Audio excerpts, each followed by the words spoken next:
The Endurance E-Racing World Championship Le Mans 24 Hours is brought to you by ESR Esports Network, Fleet Gaming, SimLab, Husingfeld, Simplexity, Acetech, and AMD Ryzen Radio.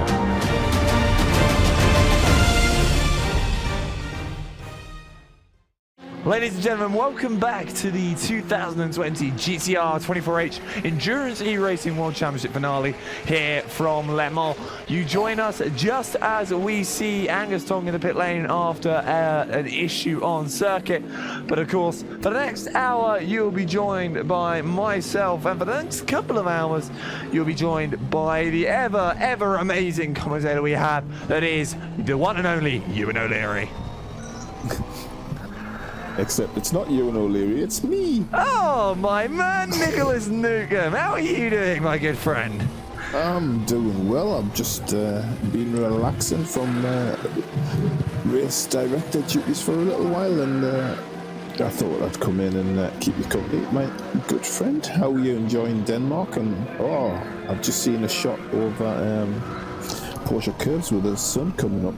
Looks great. Also have a yellow flag on second. Just trying to see who that is, because also we do actually have a fight, as you're seeing on your screen now.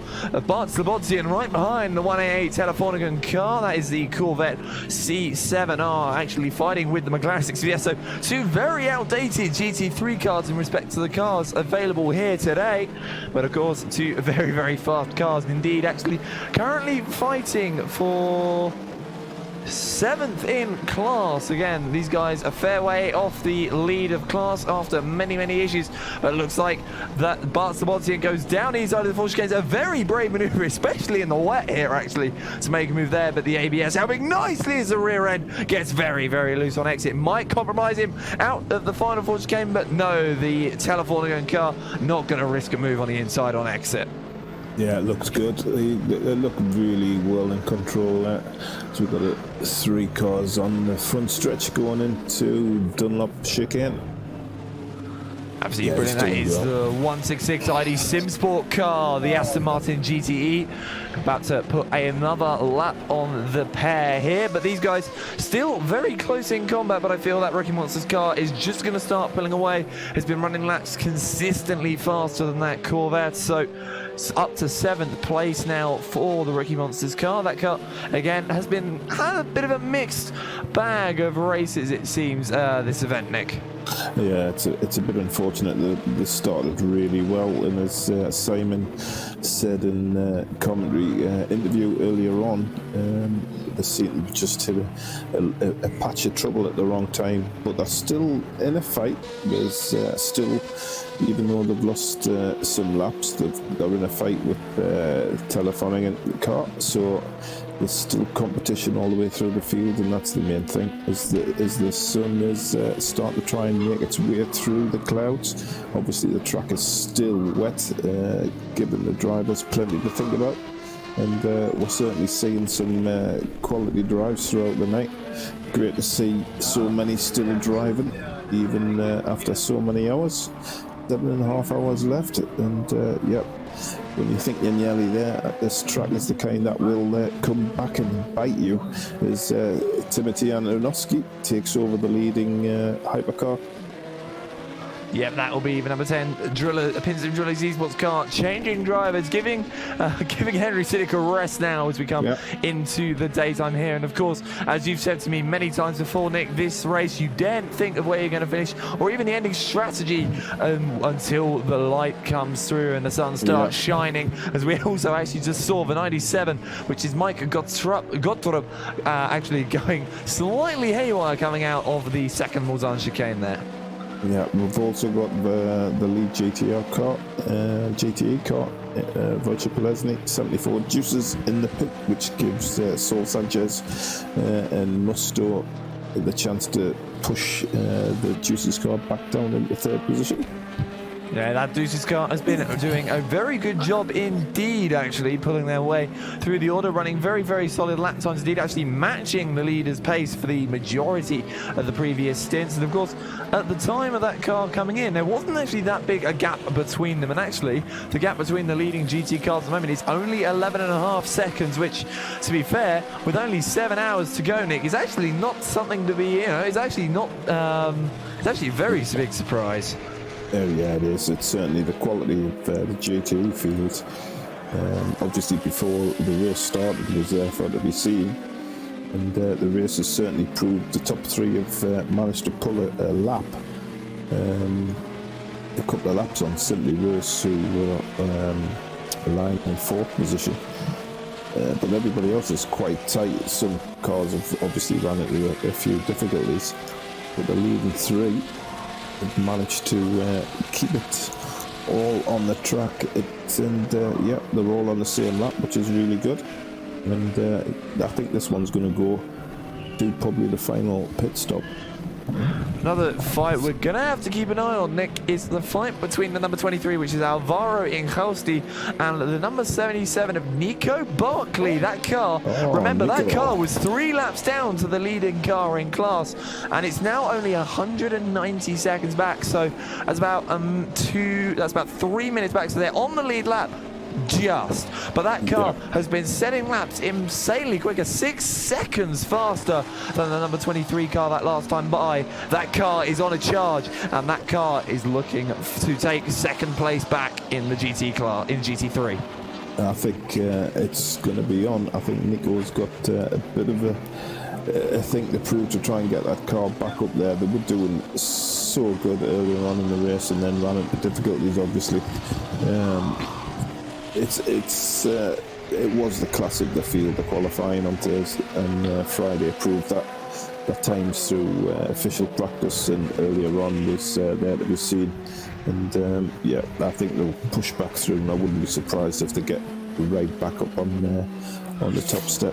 I just saw an LMP2 car off in the background. I believe it was Ryan Nash. Seems to not have any damage. Must have kept it out of the barrier, but it was a bit of scary looking from the back of Nico Barkley and just seeing an LMP2 car just seeming to go straight on after the final 4 chicane. So thankfully those guys still going, but that gap now is down to 5.5 seconds between second and third place. So we make that 4.1 seconds, Nick. This fight is going to be getting very close very quickly. It certainly is, and this is what it's all about. The cars have been on track for so long, but the fight is not over. It's going to go until the last minute. The last two years of this race have all been decided on the last lap. Ask Haida last year, trying to figure out the fuel strategy, and then realised that the lead car was not going to pit, so they had to, instead of saving fuel, they tried to rush the last 3 laps, but it was too late. The gap had been opened up and they couldn't close the gap. Another thing to notice now, if you actually are looking on board, we will look on board with Nico Barkley. You can see in front the 4th place, the number 45, the DIS SR lap. That car is 2 laps back. It's about to go 3 laps back. But if you look slightly ahead of that through the chicane, you can see the number 23 car. Here we go, ladies and gentlemen. It is down to not even 3 seconds, not even 2 seconds potentially now, Nick, as Nico Barkley is very close to taking that 2nd spot and maybe even chasing down the lead cars. They were 3 seconds quicker 2 seconds quicker than the leading car that last lap. I've had Nico chasing me down at this very track not so long back, a few months back, and it's not something I enjoyed because you can just see the ticker just coming down. It's his strength is in the braking zone, and that's where you gain most of the time. And yeah, I think it's not going to be long before he's up and he's just going to put pressure. And that 2nd place car also seems to be struggling, as the 4th place DIS SR lap car has just unlapped themselves actually by a lap on that car. So I don't think it's going to be too difficult of a fight for Nico Barkley to win here. The Wanako Taco Time car looking to potentially take the inside line into Indianapolis. No, he's going to back out, thinks better of it. Not a driver to take too many risks is Nico Barkley, but he's not one to shy away from those risks either if they are calculated enough. He's going to look to the inside, pull back into the tail of that McLaren, and now put the power down, and potentially look for a move into the Porsche curves. Yeah, his experience is too much. He knows exactly where he needs to be and what time to strike. To be fair, there is absolutely nothing the number 23 can do. Oh, hold a minute. That was a flash of the headlights there from both cars. Yeah. Now that, as per the rules... I think he's saying just go through. That's what he's saying. There's no fight from me. I know the faster, just go through. And that's what that was. That was sportsmanship. Yeah, fair enough there.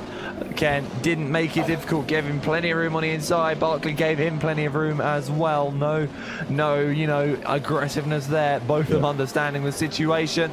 And now Nico Barkley has got to deal with the 45 car. But of course, we'll see what the lap times are this time by, because the number 777 Nightmare car has obviously coming into Arnage, and that was a 15.3 that last lap for the Nightmare car. Let's see what the lap is, including traffic for Nico Barkley. I still think it's going to be a relatively fast lap time.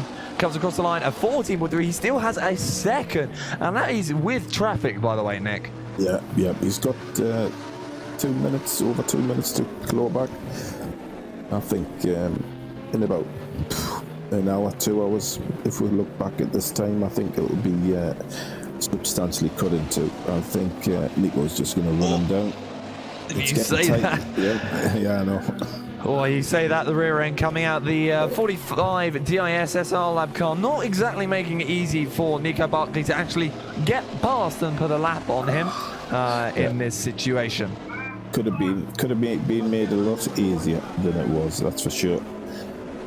Well, certainly the track is still wet and given issues that the drivers still have to contend with, but Rooster Tail's still coming up. Yeah, so the drivers are doing really well. The rain's still coming down here at Le Sarton, of course.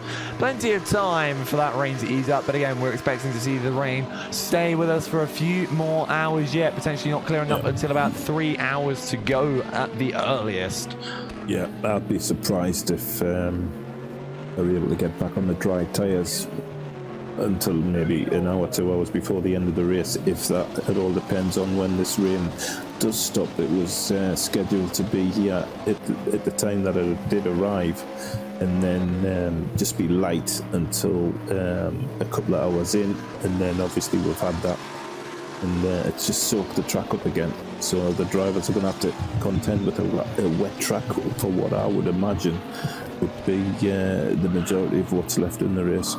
And even if the track does dry up enough online, it is going to be absolute hell the second you get those slick tyres onto that wet line. I wouldn't be surprised to see drivers maybe not risk the slick tyres until maybe the final stint of this race, Nick. No, definitely not. They've only got the choice of slick or wets, and at the minute it's nowhere near enough to be slick. But Nick, as a race director, obviously you've been here race directing for, well, I'd say 17 hours and 10 minutes roughly for this event. Me. Do I sound fresh? Yeah, you do actually, funnily enough. You sound like you've not been... That's Yorkshire tea for you, lad. our northern race director. But of course, Nick, how clean has the race been? It's been obviously been a very action-packed one, but how clean has it been from a race director point of view? You know, you've been impressed with the drivers this round, or have you sort of been a bit indifferent? I've dealt with more incidents in 8-hour, 6-hour races, in 3-hour races than I have with this one. Of course, we've had less issues with drivers respecting the admins as well here for this round. It's been quite nice to have quite a polite field here as well, Nick. I'm sure you can agree on that one. Yeah, for sure. I think the driving disparity standard's been pretty high. I know drivers have had issues, obviously, which we can't escape from. You have your normal problems within a race, each team. But overall, I think the drivers have coped with the conditions, especially the changing conditions at the time they did come in. which was certainly not pleasant for the guys in the car at the time.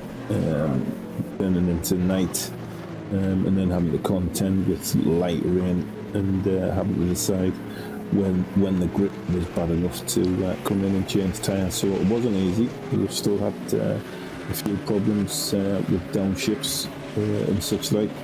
Obviously early on in the race, before the night set in, obviously watching through the field, I certainly saw a few P2s who hadn't switched, the drivers hadn't switched off the engine, and they were leaving the pits with the engine smoking. So you can't treat your engine like that. You're going to cause irreparable damage, and that's part of the reason why I think we've seen, especially in the P2 field, engine blows. Yes, indeed. We've even seen some very, very heavy hitting LMP2 cars suffer with engine issues. For example, at the time it was the second place, number 717 Dueces Motorsport car. That car had its accident and the engine went. And as Nick can tell, I woke up not a very happy bunny. No, exactly. That's why you used to put me in your cars. Look, you decided to not race us at most of the rounds, and you decided you weren't racing us for this round, so... Yeah, I know. Well, because I'm doing a more important job, helping everybody get entertained. That's the reason. And you know, my own team, Dueces Motorsport, in the race, and I'm not driving for them. And my normal job for Dueces this season is race engineer, and I'm not doing that either. So. Oh, you've let those guys get on with it themselves this time. Let them get on with it. I'll be back in the engineering seat in a couple of weeks, but at the minute they seem to be doing okay, and I'm really pleased for the guys that deserve it. And, they've worked hard. Setup work has been really good. Team interaction and chatting about all things regarding the race has been really well. For the last 2 weeks they've knuckled down, put the laps in, and hopefully we might get something out of it when the race finishes. Yes, indeed. And actually that previous lap, not the lap we've just done, but it was 3 seconds faster than the car in front. The 74 was faster than the 51. And obviously this time by the 51 that made their way down into the pits. So I was in the pits, yeah. Wojciech's a grindmaster, as they say. He really is good in the wet. The team, Wojciech, Michael, Adam and Joe have done a really sterling job. But I've got to say, David Greco in that Musto car is just imperious. You just can't touch that guy. He's a fantastic guy personally, and I think he's a great driver. I think that car is just full of quality. And and if we get near them, I'll be happy with that. And so will the guys in Dueces, I tell you. Yeah, you can't fault that lineup. Again, that Musto lineup. David Greco, Tiziano Brioni, Giuseppe De Fuoco, Marco Mazzetti and Giordano Valeriano. They threw their best at this effort, and well, their best has certainly been showing the field up. Again, at the moment, it's 1 minute and 18 seconds over the second place car of Wojciech Palesny at the moment. Yeah, that lineup is just, it's class. And I don't know how Musto have been working this year. They're really putting the hours in, and they're really concentrating on making sure that their sim racing side of things really push forward, and David's there pushing them and leading by example as well. So you can't take anything away from Musto. Any team that finishes in front of them will have won the race, that's for sure. Yep, and also, I'm not sure if the DSR Nightmare car came into the pits, but they did a 5-minute 51-second lap that last time by. Yeah, that sounds like something's gone there. Yeah, because that's not even a standard pit stop time. Something has gone wrong there for that Corvette team. We'll have a look down. War still haven't it in the past few since the rain's come down. They have. That Corvette not really seeming to like the rain here. Obviously, Nico Barkley now only 1 minute and 25 seconds off of the lead. That just shows how fast that car has been. Obviously, the mistakes coming in. Just a few laps back. And I said, give it a couple hours and we'll have another look. Might not even be a couple hours. It might be more like 30 minutes at this rate before we see that car there.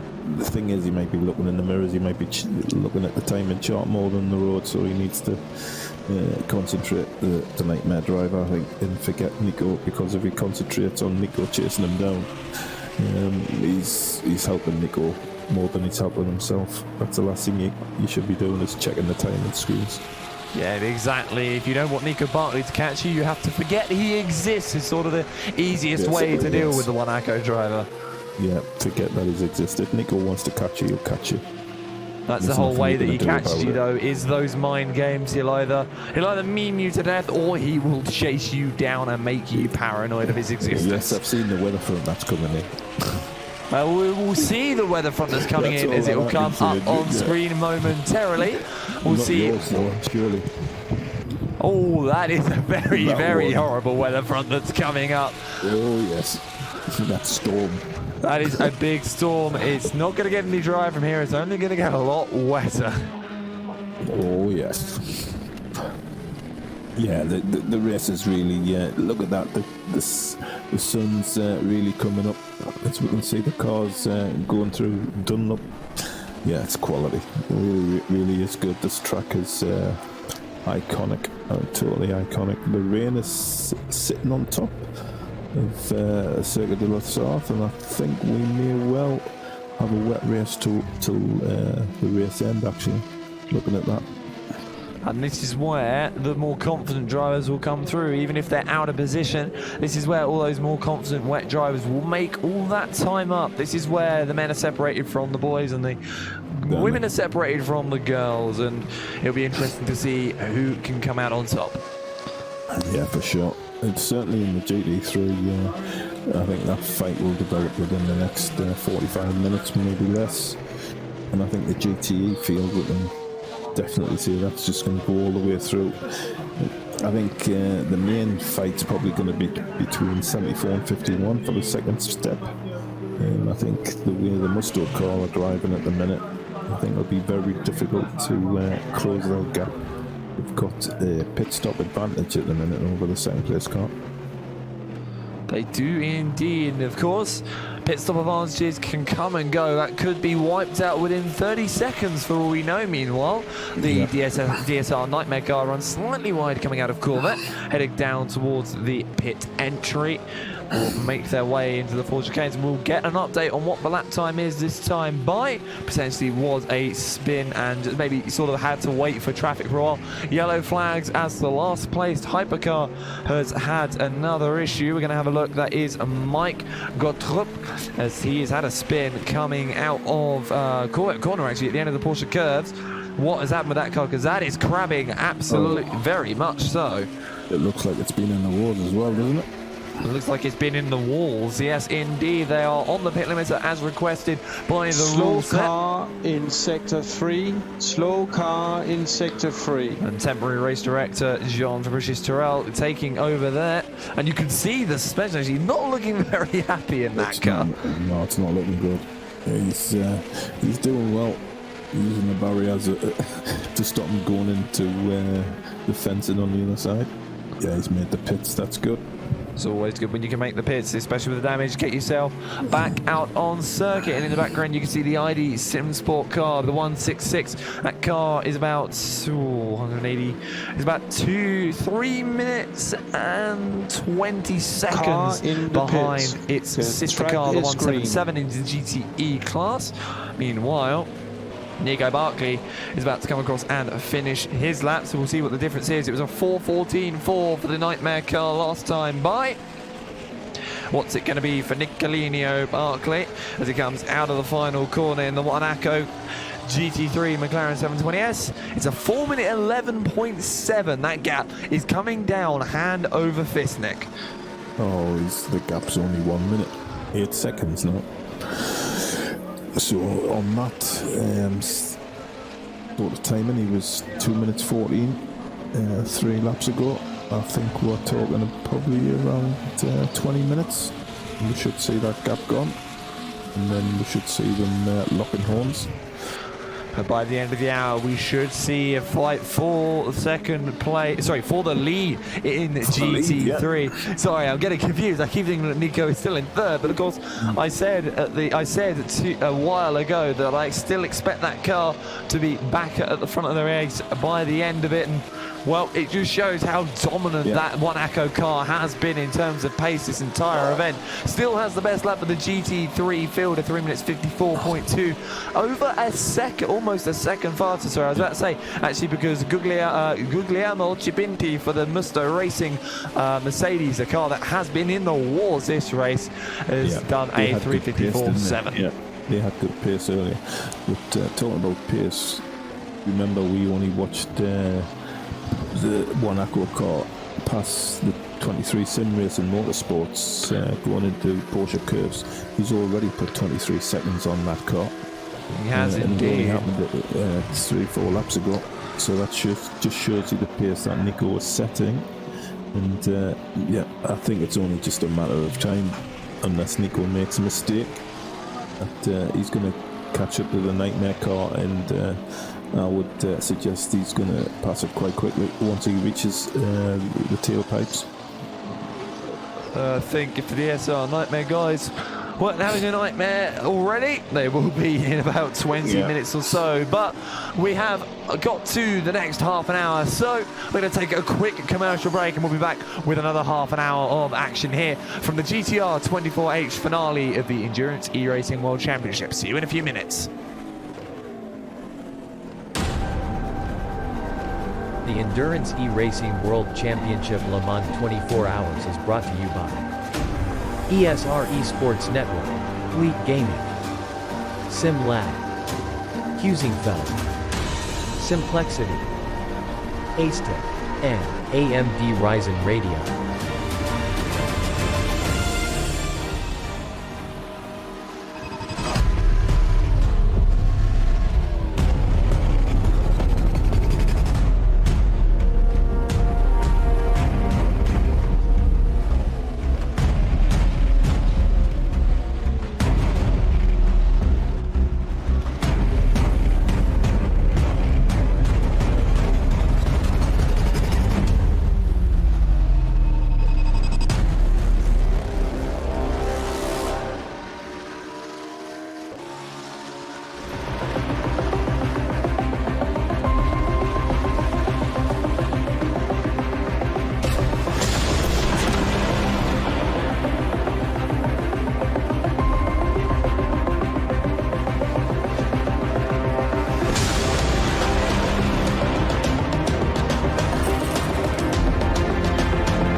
Simplexity is a Danish designer and manufacturer of high-grade sim racing platforms. Their 3 different levels of platforms come in a variety of colors and configurations. Choose from the V4, built from 40 by 40mm extruded aluminium profiles, the V8 built from 80 by 40mm profiles, and the high-tier V12 built from 160 by 40mm extruded aluminium profiles. Prices range from 470 to 750 euros. Go to facebook.com/simplexity.eu and start a messenger chat to inquire more about the options for colors and customization.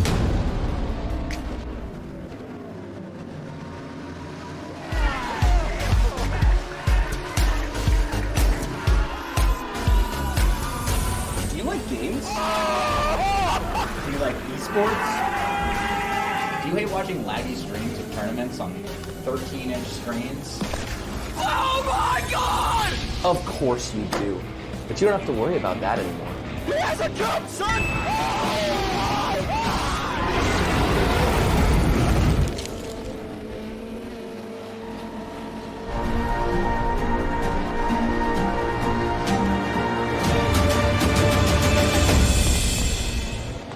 Welcome back, ladies and gentlemen, to the 2020 GTR 24H EEWC, the Endurance E-Racing World Championship finale here from the Le Mans Circuit de la Sarthe.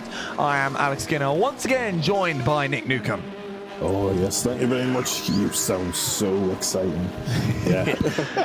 No, well, this race has just had everything, hasn't it? And we've still got 6.5 hours to go. 6 hours, 35 minutes to go. And yeah, it's been a great event. As you can see on screen, everyone, you can still see the rooster tails kicking up.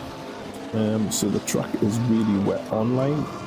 We still haven't got a dry line coming through, and obviously it's absolutely saturated offline.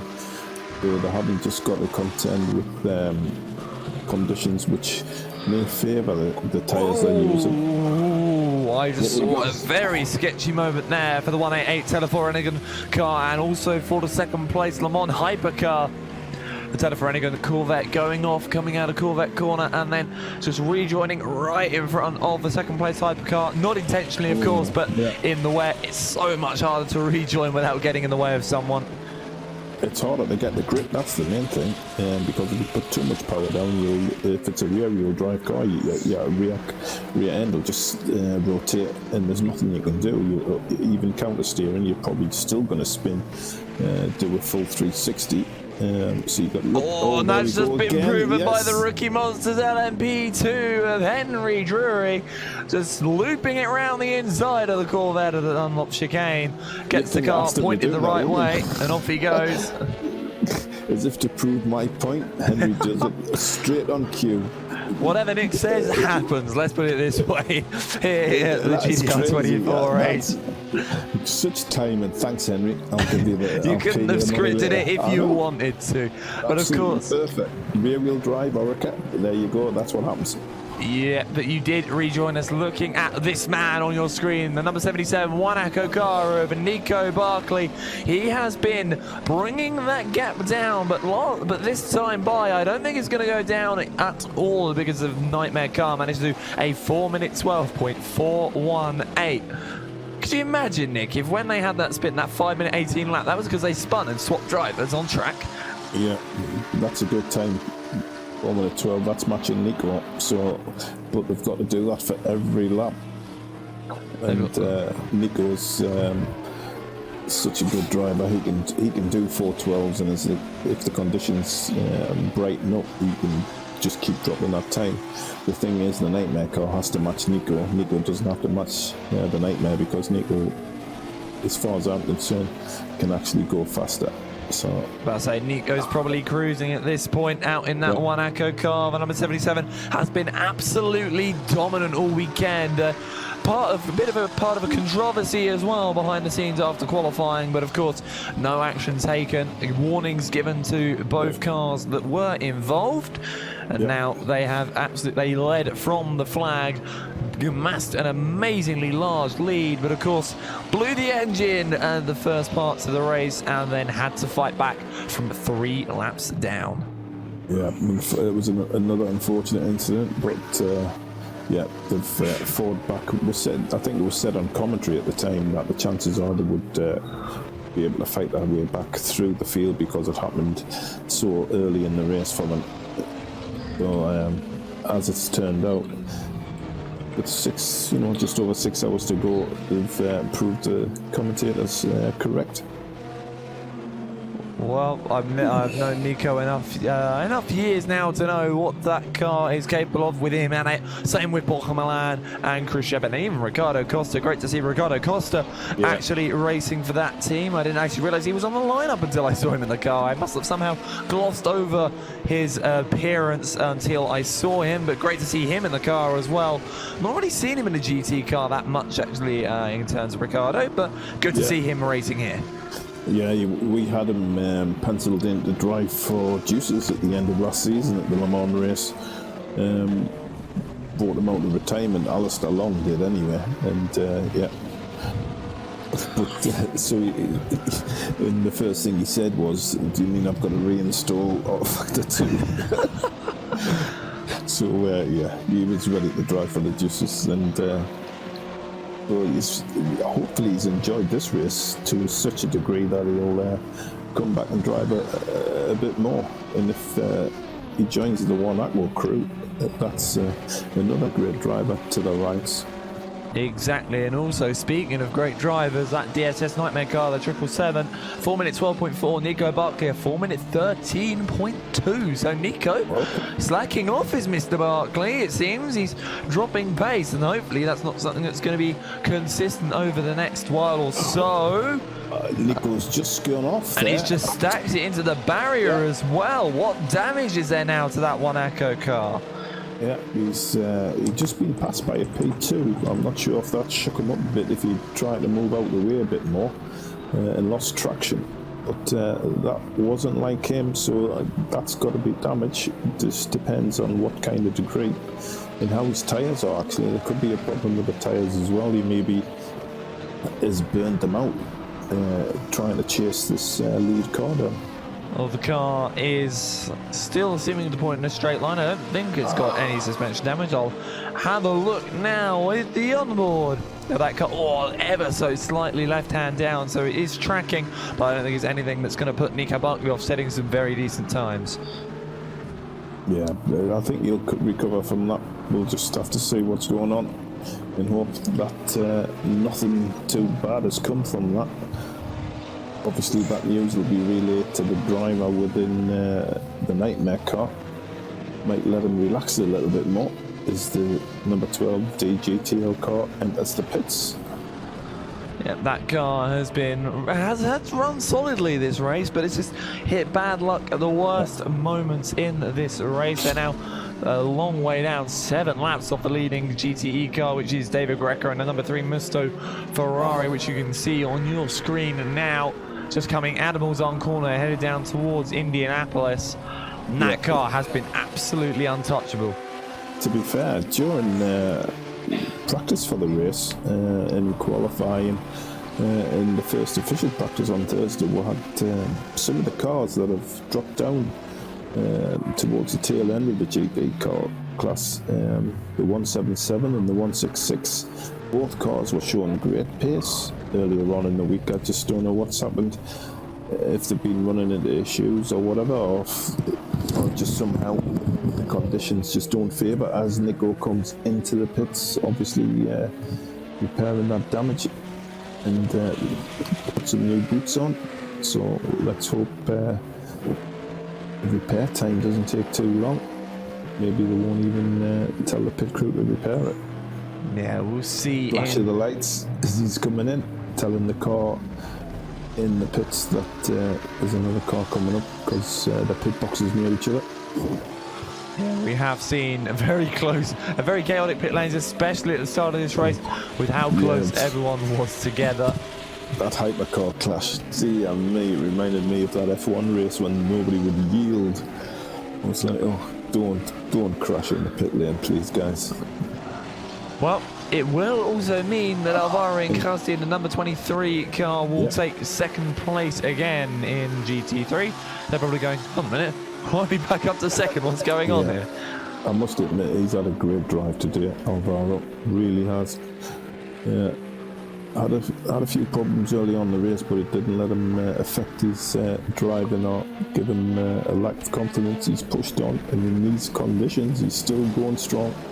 And that car's deserved it where it is. And I think he's going to push on because of the problem that Nico's given him. Let's see how long this pit stop from Nico is actually going to take. I would personally, in these conditions, if there was damage on that car, I would fix it, because you just don't want to try and counter steer with it, even if it's a slightly left hand down or right hand down steering. Yeah, you really don't want to risk it at all, and a team that really don't have anything to risk at the moment is the number 10, the leading hypercar car of PINSIM Drillers Esports. Timotej Andanovsky at the wheel at the moment, just taking it nice and easy. He's got one of his fellow hypercars to lap. That'll be Peter Johansson in the 97 car. They've not really had the best of races. They were actually running relatively well, running inside the top 5 in class.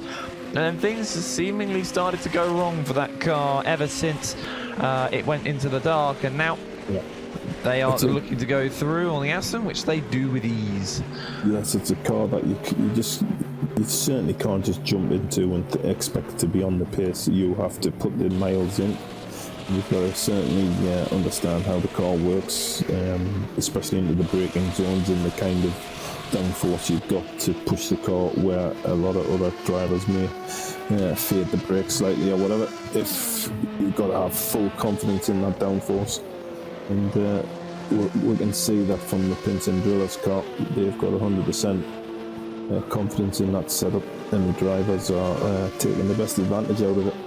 Another thing I've noticed as well, Cliff van der Ven, a 5:13 last lap. That gap between them and Ernest Lappins now, between the 3:34 and the 17, is only 1 minute or so now, which is going to be interesting indeed. Ernest Lappins just coming across the line to start another lap, whilst Cliff van der Ven is just coming out of the first Mozart chicane. That is the gap visually in terms of the track. So he's a quick guy. He's, it's down below the minute mark, so that's more confidence towards Lappins. That's what you're looking for then. You get the minute mark in your targets to get it below a minute. Get into the 50s, your target is then to get it into the 40s and so on until you can see them in your sights. That's how you attack these kind of targets. Lead them up bit by bit. Yeah, also Nico Barkley back out of the pit lane as well, and also in the background you can see Wojciech Polesny in that Dueces Motorsport Club Porsche, the 74 car, and you can see the Le Mans dirt on the bonnet of that car. The very pristine condition car now covered in dirt. Yeah, it was detailed before the race, and it looks like we're going to have to give it back to the guys again and give it a good clean inside and out. Plenty of time left in this race for that car to get even more covered in dirt, and also that gap now is down to 55.2 seconds between them and David Greco. Meanwhile, the gap back is 36.3 to the World of Sim Racing iZone car of Sal Sanchez, and then obviously Olivier Fortin is another 2 laps back to them. We're starting to get a bit of a racing line, if you can see that. The tyres are starting to disperse the water on the track. Yeah, dry line starting to show. That still means that offline you still need to be careful. And heaven forbid you touch the grass at certain points of the track. Try and keep on that dry line. But if you're a hypercar or a P2, or indeed a GTE, if you need to overtake a GT3, you've got to pick your moment, because if you get it wrong, it could come and bite you. Oh, and I can see that Johansson's off again. He's off at the exact same place as his teammate. Oh no, he's not. He's actually off at the very entry of the Porsche car. It's been interesting to see what the right hand. I've seen a slow car behind them as well. I'm wondering if they're coming together there. It looked like a GT3 car. I'm trying to find out who it was. See if slow GT3 car comes through there. The car is off again. And you can see that car has been in the walls with the amount that is on the front of that car. Oh, bouncing over the grass. There goes Nico Barkley and Wojciech Polesny. And I think that 97 car is having a few more wars than it's intended. Yeah. You can have this kind of thing. It's certainly, Johansson's made his way back into the pit lane. Comes across the sand pit as well for a good measure. But look at the dirt and debris on the front of that car. That's good visuals there from R-Factor 2 for sure. Yep, indeed. Makes his way into the pit lane. Dennis Jordan also only a lap off the 007 Pro Sim car. It's in 3rd place now. Was 6 seconds almost faster than that car. So the Burst Edge Esports guys have really got the hammer down. I don't think they'll be able to get back to the lead of this race by the end of it with the pace that everyone else has been showing, but never say never. We have the 61, Sandro Ballesteros in the car, and obviously we've just seen the Viaductum car into the pits. We've also got obviously Peter Johansson and Henry Jury in the pits. We've got a bit of a pit stop circus going on just now. Yep, indeed. Obviously, Henry Jury has just stopped into the pits. I'm very pleased with that date so far. Doing really well. Just trying to look down and see if there's anyone to talk about. Well, it could have been Eidos, but unfortunately we're not there anymore. Yeah, it is a shame indeed. We just never seem to have luck at Le Mans. I mean, we've won Petit Le Mans, which is a seemingly harder race to actually win. Smaller track, the same amount of cars. You're lapping every 30 seconds, it feels like, and personally, in my opinion, a more difficult race to win. Got a driver swap. We've got Bradley Brockies in the hybrid car now. Yep, he gets in. Meanwhile, in comes the Satellite Racing GT car. That'll be Tom Kapusta. That car has just had a torrid night, it seems. They were running inside the top 3 the early phases, even towards the mid phase of the race, and then everything just went downhill from there for that car, which is a shame to see. Yeah, they had a bad time of it. After about 4, 5, 6 hour period, it just seemed to fall away, unfortunately. Yeah, but they're going to keep going hard and strong. Matt Strand in the 64 now. Drove for Satellite in 2018, actually alongside Aaron Baldwin and Eric Schmieder. Took second place overall in the LAN event over in Denmark. And that was a great last stint. Klaus Karg against Matt Strand. It had everybody in the hall gasping when they came together at the Mulsanne corner. But it was a great event, a great race. And I got to meet the guys as well, so that was absolutely one of the great moments for me, that's for sure. So just listening to things going on in the background. We've got something.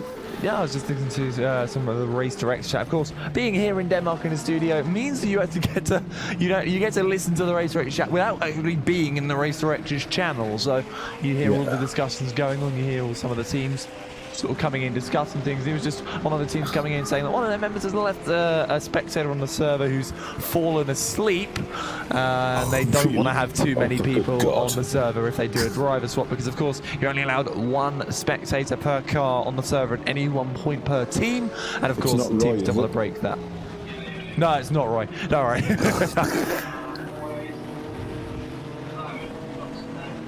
Yeah, Roy's famous for falling asleep and blown engines. I just thought I'd get that one in. I mean, that car's been doing very well indeed, actually, the one move car, and you can see where they are at the moment in LMP2. Actually, where are they in LMP2? That's what I'm looking for, actually. I think they've dropped out. Well, they the 117, Nick? No, number 11 car. Yeah, Ludovic Farou. P13 overall. Just in front of Henry Durian behind Margot Slanzi. Yep. Number 33 car. 3 laps behind the 33 car and 2 laps ahead of the 37. They're in a world of their own, they are, but they are in a very good position. Yeah, no man's land. But they're going to finish in the top 3 overall, I think, in this position, aren't they? Sure. No, 1, 2, 3, 4, 5. 7th in LMP2. No, in the championship. Yeah, in the championship. On a minute. I think this might be enough for them, is it? Yeah. How many points is it for 7th again? God, where the points system where I need it. On the boom. Get me the emails up because I would have had the regulations come through, I'm assuming. I'm just seeing the Porsche curves. There's not much of a dry line in there. You've got to be careful. Just been watching Bradley Brockes has just come out of the pits, obviously, and yeah, the car's doing a lot of twitching the rear end.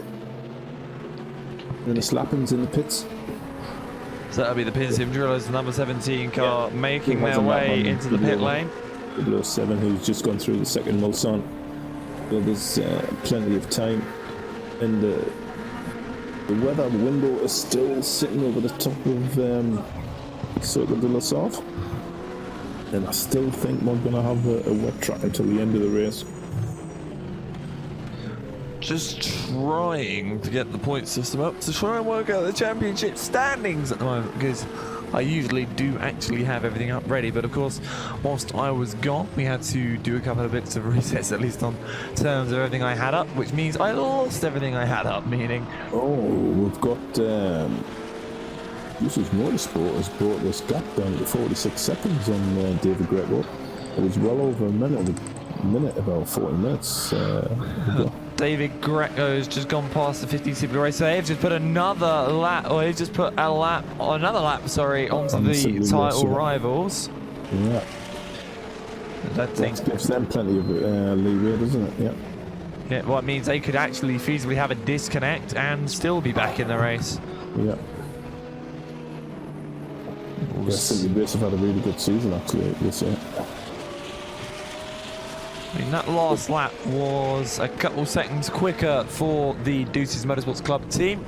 4:11.5 for Greco, 4:09.6. I think traffic played a big part in that lap for the GT car. Isn't it? Yeah, that's a good time. Which is good in the rain. Let's see if he can close that down. I think if you can get another couple of seconds, you'd be happy with that, because that's about a pit stop, and you were well a pit stop in a lot more ahead not too long back. Yeah, it'll be interesting to see indeed. Got the sporting regulations over, so I'm now going to have a quick search of Rooney. Aha, right.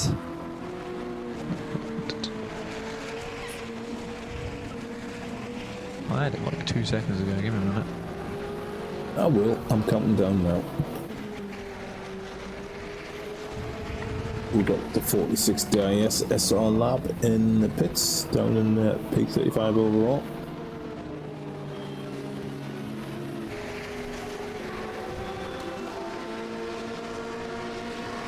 The race cars hanging on to the back of David Greco, using him. Bit of a slipstream, trying to hang on to his coattails, as we've got a P2 making its way threading through the two GTE cars, looking good.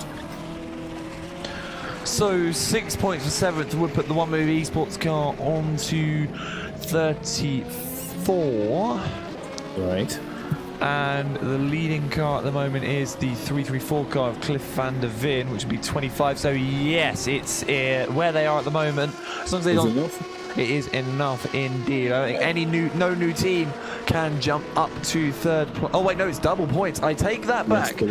I retract my statement. So that would be 12 points. That would be 40 points for. So actually, with where it is at the moment, Cliff van der Veen and the 333 Fair Racing Team car are looking to actually take third in the standings with this victory, Nick. Okay, so if they stay there, they can get the final step for the season. So this is all on the One Move car now to try and make a move. But 3 laps down on Slansy. Well, that's not helping. It is not indeed. They're into the pit lane as well. They need positions, as many as they can get.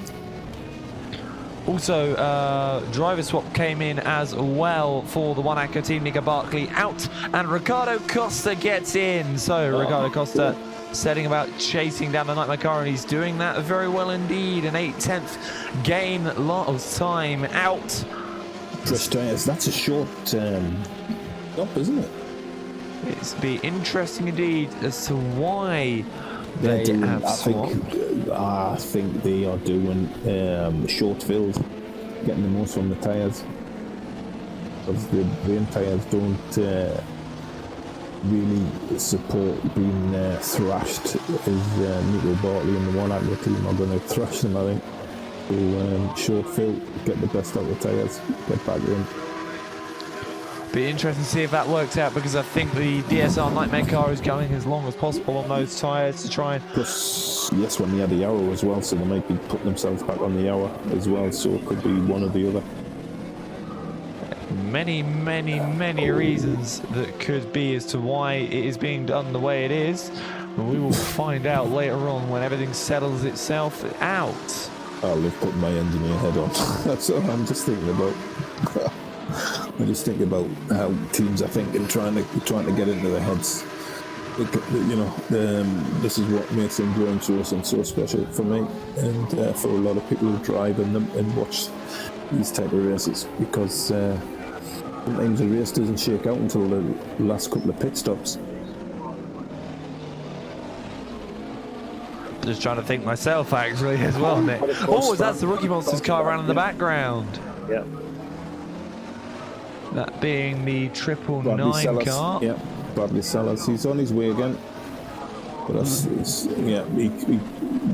you got the camber on there, and obviously with the weather, where the weather is at the minute, Looping it can be quite easy. Scared whichever McLaren that was that had the. It was a good avoiding action. Yeah, I was going to say, scared whichever McLaren that was. I might actually try and see if I can find which McLaren that was. It's the one leaving the dark trail behind. No, because it's whoever's behind Ricardo Costa, so we'll wait and see, actually, as Ricardo Costa comes out of the Porsche curves out of Corvette corner. We get a pretty good view. And that, to me... Yeah, being in the pits. 23rd overall. Yep. Pity Hansen back in pit lane as well. That's a bit early, isn't it? Obviously done his stint already. Who's that? Peter Johansson, that's early. He's changing tyres. Interesting. That's Meanwhile, early. as well, Team Ebrit back to 3rd position. They weren't there earlier, from what I can remember, but they might have been, and my brain might have just told me. I see a slow LMP2 car. Or it looks slow anyway. Might have just been rejoining. That's the Rookie Monsters car. Again, Henry Jury? No, that would be... Yes, that would be Henry Jury, actually. Yeah. So I wonder what went on there for the Rookie Monsters team. Yeah, if you go offline in the Porsches, you got no chance because of the water that will be lying on the track. We're now having a look at Dennis Jordan, who is catching hand over fist. Almost a 7-second, regain of time on the ProSim karts in front. I think after the issues that Burst have had, they'll be happy with a 3rd. Meanwhile, the Team Ebrit car. Wasn't it? Yeah, he runs slightly wide. Too much curve for the hypercar to handle, and it bounces the car offline. And another lap's about to be put on them by the number 47 of Ben Crooks. That'll put them 4 laps down to that car. Yeah. But, Mr. Newcombe, we are approaching the hour. Therefore, it is time for us to have another commercial break. And that is it for me. I believe it will be Ossian returning and Ewan taking over, unless you're doing another hour, Mr. Newcombe. And then you're back after that. And I'll be back at 7 a.m. local time, which will be 6 a.m. in the UK, for the next hour, which will be with Ossian. But, of course, you will be kept in the loving hands of Ossian and Nick Newcombe here. It's like deja vu. It is indeed, Nick. Until then, but until then, ladies and gentlemen, we'll leave you with the overall leader, Timotej Andonovski, and we will see you in a few minutes' time here for the finale of the GTR 24H Endurance E-Racing World Championship. Until then.